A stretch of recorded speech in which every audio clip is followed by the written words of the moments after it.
Technique ক্লাসে সকলকে স্বাগত। আজকের আমাদের আলোচ্য বিষয় অষ্টম শ্রেণীর ২০২৫ সালের প্রথম পর্যায়ক্রমিক মূল্যায়নের ইতিহাসের রাইমার্টিনের যে প্রথম স্কুলের প্রশ্ন আছে তার উত্তর। প্রথম স্কুল যেটা রয়েছে সেটা হচ্ছে Sargachhi Ramakrishna mission high school, যেটা তোমরা তোমাদের পেজ নাম্বার ২৬০ পেয়ে যাবে রাইমার্টিনে। তো এর উত্তরগুলো আজকে আমি করাবো।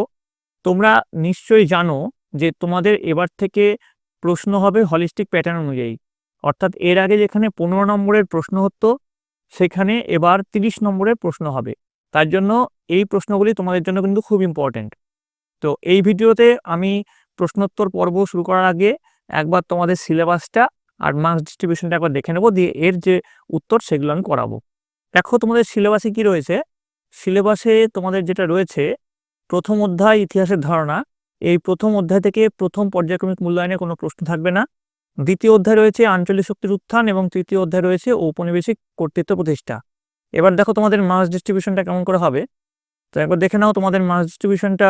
তোমাদের আঞ্চলিক শক্তির উত্থান, এখান থেকে তোমাদের এমসিকিউ থাকবে 4টে, 1 নম্বরের প্রশ্ন থাকবে 2টো, 2 নম্বর প্রশ্ন 2টো, 3 নম্বর প্রশ্ন 2টো, 5 নম্বর প্রশ্ন 2টো।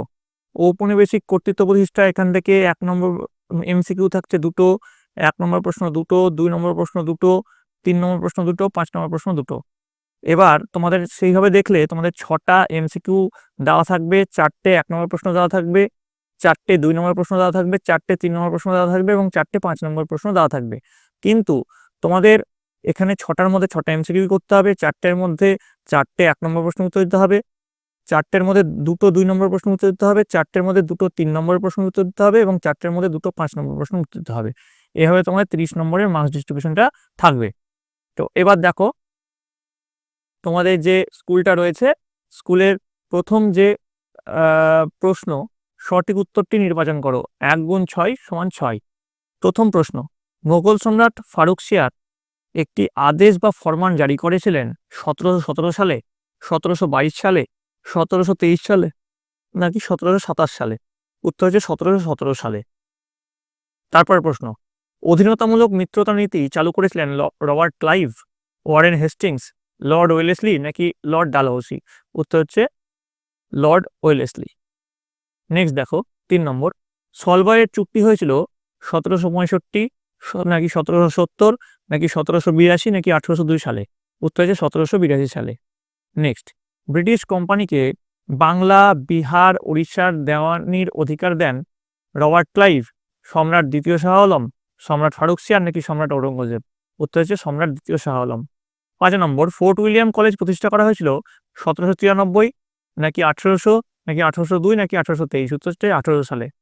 নেক্সট প্রশ্ন, এশিয়াটিক সোসাইটি কলকাতায় প্রতিষ্ঠা করেছিলেন উইলিয়াম কেরি নাকি উইলিয়াম জোন্স নাকি লর্ড ওয়েলেসলি নাকি লর্ড কর্নওয়ালিস? উত্তর হচ্ছে উইলিয়াম জোন্স।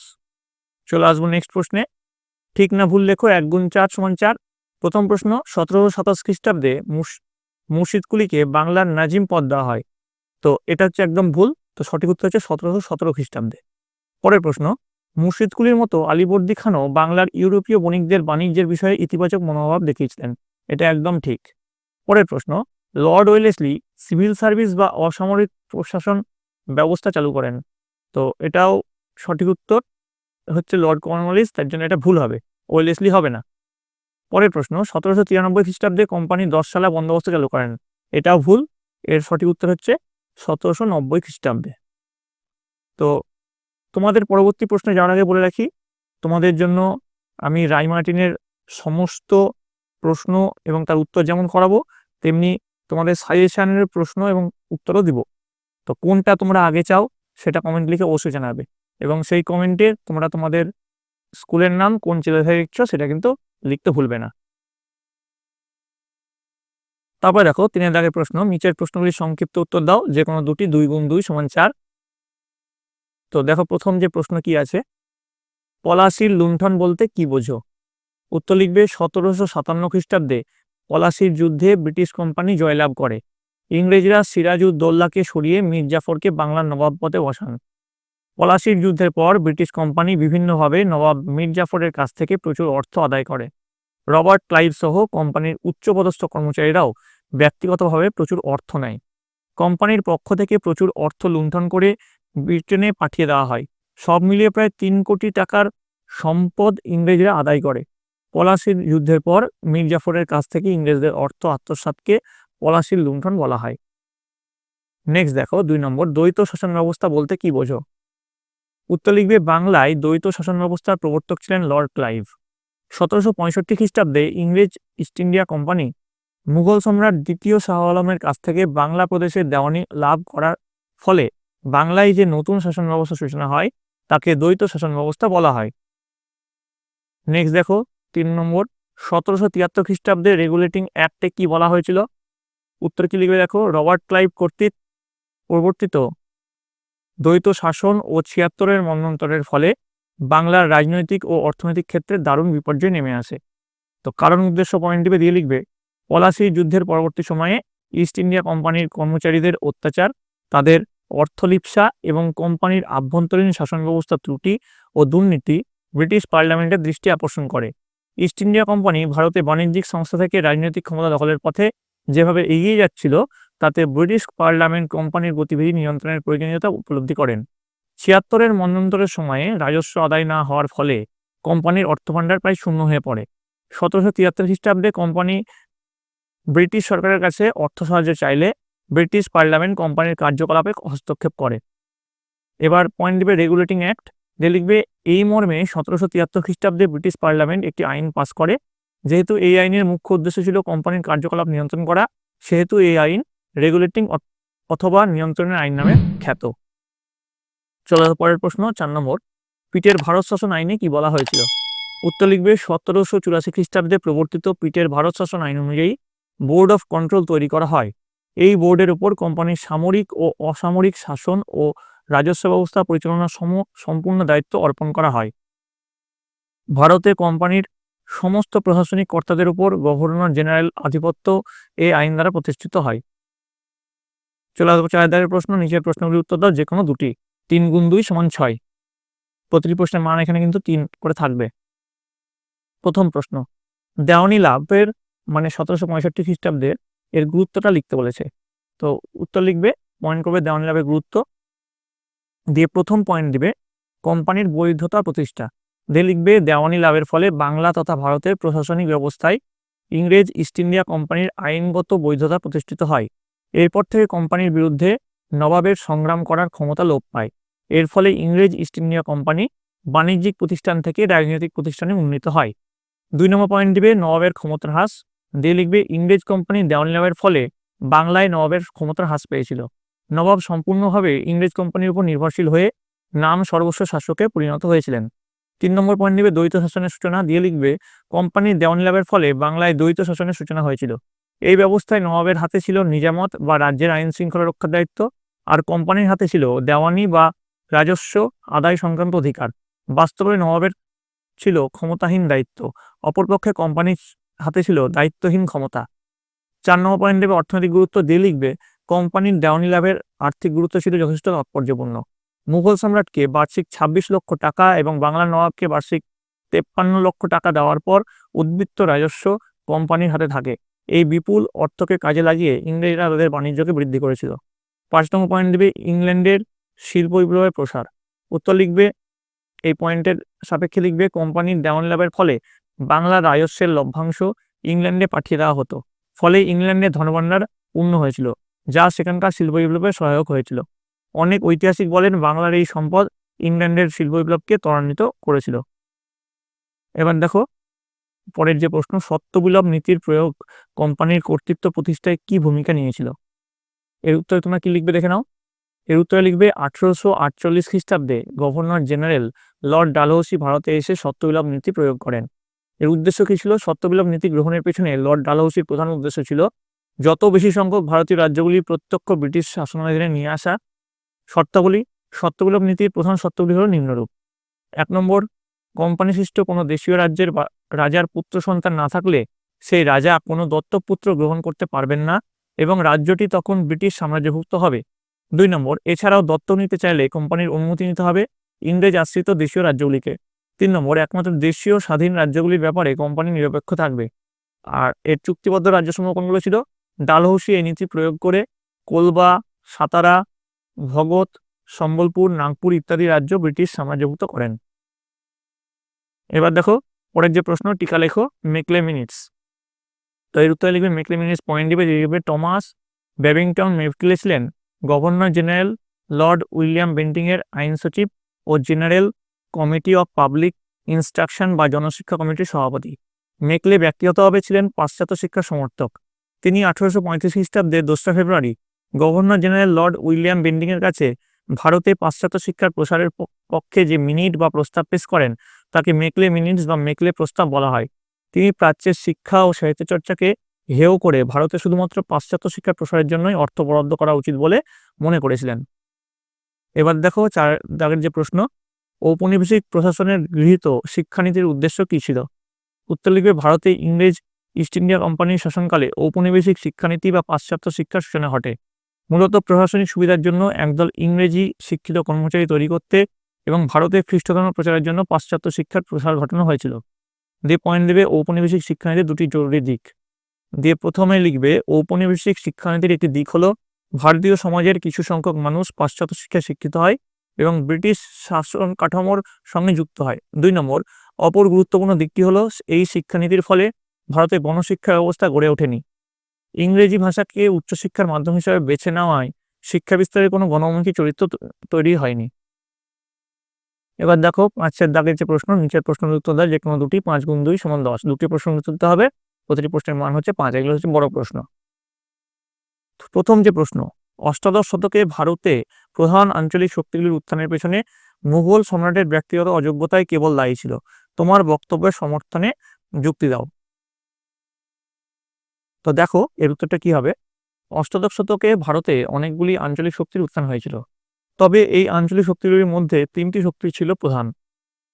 এগুলো হলো বাংলা, হায়দ্রাবাদ ও অযোধ্যা। মুঘল সাম্রাজ্যের অন্তর্ভুক্ত থাকার পর কিভাবে এই বাংলা, হায়দ্রাবাদ ও অযোধ্যার উত্থান হয়েছিল সে সম্পর্কে অনেক মত আছে। অনেকে বলেন 1707 খ্রিস্টাব্দের মুঘল সম্রাট ঔরঙ্গজেবের মৃত্যুর পর খুব দ্রুত মুঘল সাম্রাজ্যের শক্তি নষ্ট হয়ে থাকে। ঔরঙ্গজেবের পরবর্তী মুঘল সম্রাটের পক্ষে সাম্রাজ্যের ঐক্য ধরে রাখা সম্ভব হয়নি, অর্থাৎ মুঘল সম্রাটদের ব্যর্থতার জন্যই আঞ্চলিক শক্তিগুলির উত্থান ঘটেছিল। কিন্তু ভারতের বিশাল মুঘল সাম্রাজ্যের শাসন ও স্থায়িত্ব শুধুমাত্র ব্যক্তিগতভাবে সম্রাটের দক্ষতা ও যোগ্যতার উপর নির্ভর করে না। বিভিন্ন কারণে মুঘল সাম্রাজ্য দুর্বল হয়ে পড়ে এবং সেই সুযোগে আঞ্চলিক শক্তিগুলি মাথাচাড়া দিয়ে ওঠে। তো আঞ্চলিক শক্তির উত্থানের কারণ লিখবে, ভারতের আঞ্চলিক শক্তির উত্থানের কারণ হলো, প্রথম পয়েন্ট দিবে মুঘল সম্রাটের সামরিক দুর্বলতা। দিয়ে লিখবে মুঘল সম্রাটের শক্তিশালী সেনাবাহিনীর অভাব মুঘল সাম্রাজ্যের অবনতির অন্যতম প্রধান কারণ ছিল। মুঘলদের অস্ত্রশস্ত্র ও যুদ্ধকৌশল ছিল পুরনো ধাঁচের, তাই তারা আধুনিক অস্ত্রশস্ত্রে সজ্জিত হয়ে ইংরেজদের কাছে হেরে যায়। তারপরে পয়েন্ট দিবে জায়গিরদারি সংকট। দিয়ে লিখবে মুঘল আমলে মনসবদারদের জায়গির দেওয়া হতো। উন্নত জায়গির পাওয়ার আশায় অভিজাত ও মনসবদারদের মধ্যে দলাদলি শুরু হয়। তাছাড়া মুঘল সম্রাট হিসাব মতো রাজস্ব পেতেন না, ফলে মুঘল শক্তি দুর্বল হয়ে পড়ে এবং আঞ্চলিক শক্তির উত্থান ঘটে। দেখো এর কিছু কন্টিনিউশন পার্ট আছে, সেটা দেখে নাও তোমরা। 3 নম্বর, কৃষক বিদ্রোহ। দিয়ে লিখবে মুঘল যুগে জমিদার ও কৃষকদের বিদ্রোহ মুঘল সাম্রাজ্যের অবনতির জন্য বিশেষভাবে দায়ী। এই কৃষক বিদ্রোহের পেছনে কতগুলি কারণ ছিল। যেহেতু জায়গিরের রাজস্ব থেকেই মনসবদাররা সামরিক বাহিনীর ভরণপোষণ করত, তাই তারা যথাসম্ভব চড়া হারে কৃষকদের কাছ থেকে রাজস্ব আদায় করত। এছাড়া ইজারা রীতি প্রবর্তিত হলে এক নতুন জোতদার ও তালুকদার শ্রেণীর আবির্ভাব ঘটে, যারা কৃষকদের ওপর শোষণ চালাতো। ফলে কৃষকদের অসন্তোষ বিদ্রোহের রূপ নেয়। জাট, শিখ ও সতনামী কৃষকদের বিদ্রোহ মুঘল শক্তিকে দুর্বল করেছিল। তারপর পয়েন্ট নেবে বৈদেশিক আক্রমণ। দিয়ে লিখবে নাদির শাহ ও আহমেদ শাহ আবদালির আক্রমণ মুঘল শক্তিকে দুর্বল করেছিল। 5 নম্বর পয়েন্ট নেবে আঞ্চলিক শাসকদের উচ্চাকাঙ্ক্ষা। বাংলা, হায়দ্রাবাদ ও অযোধ্যা সহ বিভিন্ন অঞ্চলের আঞ্চলিক শাসকদের স্বাধীনতা লাভের উচ্চাকাঙ্ক্ষা ছিল, তাই এসব অঞ্চলের শাসকরা আনুষ্ঠানিকভাবে মুঘল সম্রাটের প্রতি আনুগত্য দেখালেও বাস্তবে স্বাধীনভাবে শাসন পরিচালনা করতেন। আচ্ছা, পরবর্তী প্রশ্নে যাওয়ার আগে বলি, আমি এর আগেও বলেছি, আবারও বলছি, তোমাদের রায়মার্টিনের সমস্ত প্রশ্নের উত্তর আমি দেব। এছাড়াও তোমাদের যে সাজেশান থাকবে ফার্স্ট ইউনিট টেস্টের, সেটাও দেবো। কোন ভিডিওগুলো তোমরা আগে যাও, যে রায়মার্টিনের সাজেশানটা আগে দেবো, না তোমাদের যে নর্মাল যে সাজেশানগুলো আমি দিই, যেটা তোমাদের প্রথম ইউনিট টেস্টের জন্য গুরুত্বপূর্ণ, সেটা আগে দেবো। এবং কোন সাবজেক্টের সাজেশান তোমরা আগে চাও সেটা কিন্তু কমেন্টে লিখতে ভুলবে না। চলে আসছি পরের প্রশ্ন। 3 নম্বর, পলাশির যুদ্ধ ও বক্সারের যুদ্ধের মধ্যে কোনটি ব্রিটিশ কোম্পানি ভারতে ক্ষমতা বিস্তারের জন্য বেশি গুরুত্বপূর্ণ ছিল? তোমার বক্তব্যের সপক্ষে যুক্তি দাও। দেখো এর উত্তর তোমরা কি লিখবে? এর উত্তরটা দেখো, সামগ্রিক ফলাফল ও গুরুত্বের বিচারে পলাশির যুদ্ধের তুলনায় বক্সারের যুদ্ধ ভারতের কোম্পানির আধিপত্য প্রতিষ্ঠার ক্ষেত্রে বেশি গুরুত্বপূর্ণ ছিল। এবার পয়েন্ট দিয়ে ভারতে ব্রিটিশ কোম্পানির ক্ষমতা বিস্তারে বক্সারের যুদ্ধের গুরুত্ব দিয়ে তোমরা লিখবে, ভারতে ব্রিটিশ কোম্পানির ক্ষমতা বিস্তারের ক্ষেত্রে বক্সারের যুদ্ধ গুরুত্ব অপরিসীম। ঐতিহাসিক স্মিথ বলেছেন যে পলাশির যুদ্ধ ছিল কয়েকটি কামানের লড়াই, কিন্তু বক্সারের যুদ্ধ ছিল চূড়ান্ত বিজয়। দিয়ে প্রথম পয়েন্ট দেবে ভারতে ব্রিটিশ কোম্পানির ক্ষমতা বৃদ্ধি, দিয়ে এই যে যেটা লেখা আছে সেটা সুন্দর করে টুকে নেবে। 2 নম্বর পয়েন্ট দেবে কোম্পানির দেওয়ানি লাভ, দিয়ে দেখো যেটা লেখা হচ্ছে এখানে ডিসপ্লে হচ্ছে সেটা টুকে নেবে। আমি আর পড়ছি না, পড়লে কিন্তু ভিডিওটা লম্বা হয়ে যাবে। দেখো এর পরে কিছুটা কন্টিনিউশন পার্ট আছে, ঠিক আছে, সেই কন্টিনিউশন পার্টটা তোমরা দেখে নাও। এরপরে দেখো 3 নম্বর পয়েন্টে কি লিখবে, বাংলার কোম্পানির কর্তৃত্ব প্রতিষ্ঠা, যে দেখো যেটা লেখা আসছে সেটা সুন্দর করে লিখে নেবে, ঠিক আছে। এবার 4 নম্বর পয়েন্ট আছে ইংরেজ বাহিনীর মর্যাদা বৃদ্ধি ও শ্রেষ্ঠত্ব প্রতিষ্ঠা, দেখো যেটা লেখা আসছে সেটা সুন্দর করে তোমরা লিখে নেবে। আশা করি তোমরা বুঝতে পারছো। এবার দেখো 3 দাগের প্রশ্ন, লর্ড উইলিয়াম বেন্টিংয়ের সংস্কারগুলি লেখো। উত্তর লিখবে, লর্ড উইলিয়াম বেন্টিং ছিলেন একজন উদারবাদী শাসক। ইংল্যান্ডের হিতবাদী দর্শন দ্বারা প্রভাবিত হয়ে ভারতীয় জনগণের সার্বিক উন্নতি ও মঙ্গল সাধনের জন্য তিনি শাসন, বিচার, অর্থনীতি, শিক্ষা, সমাজ সর্বত্র বেশ কিছু সংস্কার সাধন করেছিলেন। এবার শাসন সংস্কার পয়েন্ট দিবে, দিয়ে লিখবে, উদারবাদী শাসক লর্ড বেন্টিং বৈষম্যের অবস্থান ঘটিয়ে ভারতীয়দের উচ্চ সরকারি পদ যেমন ডেপুটি ম্যাজিস্ট্রেট, ডেপুটি কালেক্টর প্রভৃতি নানা পদে নিয়োগ করেন। 2 বেন্টিংয়ের শাসনকালে যে আইন তৈরি হয় সেখানে বলা হয় ব্রিটিশ কোম্পানি কর্মচারী নিয়োগের ক্ষেত্রে জাতি, ধর্ম, বর্ণর পরিবর্তে শুধুমাত্র যোগ্যতা বিচার করবে। 3 লর্ড উইলিয়াম বেন্টিংয়ের শাসনকালে ব্রিটিশ পার্লামেন্ট কোম্পানির জন্য সনদ আইন প্রবর্তন করেন এবং তিনি কার্যনির্বাহী পরিষদের সদস্য সংখ্যা বৃদ্ধি করেন। তারপর পয়েন্ট দিয়ে বিচার সংস্কার, যে দেখো 1 নম্বর 2 নম্বর এই পয়েন্ট তোমরা লিখবে। আশা করি তোমরা দেখতে পেয়েছো। এবার এই প্রশ্নের কিছু কন্টিনিউশন পার্ট আছে, সেটা দেখে নাও তোমরা। 3 নম্বর দিয়ে লিখবে, উচ্চ আদালতে যাবতীয় কাজকর্ম ফার্সির পরিবর্তে ইংরেজি ভাষায় চালু করেন। তারপরে তোমরা পয়েন্ট দিবে অর্থনৈতিক সংস্কার, দিয়ে দেখো এই যে 1 নম্বর পয়েন্ট আমি এখানে লিখিয়ে দিয়েছি, সেই 1 নম্বর পয়েন্ট, তারপরে দেখো 2 নম্বর পয়েন্ট লেখা হচ্ছে সেটা লিখবে। তারপরে দেবে তোমরা সমাজ সংস্কার পয়েন্ট দেবে, এ দেখো 1 নম্বর যে পয়েন্টটা এখানে লেখানো হলো সেটা সুন্দর করে টুকবে। 2 নম্বর যে পয়েন্টটা লেখানো হচ্ছে সেটাও ভালো করে খাতায় নোট করে নেবে। দেখো তোমাদের আমি পড়ছি না, পড়লে কিন্তু ভিডিওটা লম্বা হয়ে যাবে, তোমাদের দেখতেও বোরিং লাগবে। এবার পয়েন্ট দেবে শিক্ষা সংস্কার, যে শিক্ষা সংস্কার লিখে এখানে যে লেখাটা হচ্ছে সেটা সুন্দর করে তোমরা লিখবে। এবার দেখো 4 দাগের প্রশ্ন, লর্ড কর্নওয়ালিসের সংস্কারগুলি সংক্ষেপে লেখো। তো দেখো লর্ড কর্নওয়ালিসের সংস্কার কি হবে, উত্তর লিখবে, লর্ড কর্নওয়ালিসের প্রশাসনিক সংস্কার, দিয়ে লিখবে, লর্ড কর্নওয়ালিস 1786 খ্রিস্টাব্দে গভর্নর জেনারেল নিযুক্ত হওয়ার পর ভারতের প্রশাসনিক সংস্কারে মনোনিবেশ করেন। লর্ড কর্নওয়ালিস আন্তরিকভাবে বিশ্বাস করতেন যে ইংল্যান্ডের লক্ষ্য হল ঔপনিবেশিক ভারতের শাসন ব্যবস্থা গড়ে তোলা। দিয়ে প্রথম পয়েন্ট দেবে দুর্নীতিমুক্ত প্রশাসন গঠন, দিয়ে দুর্নীতিমুক্ত প্রশাসন গঠন এই পয়েন্টটা তোমরা লিখে দেখো এটা এরকম করে লিখবে।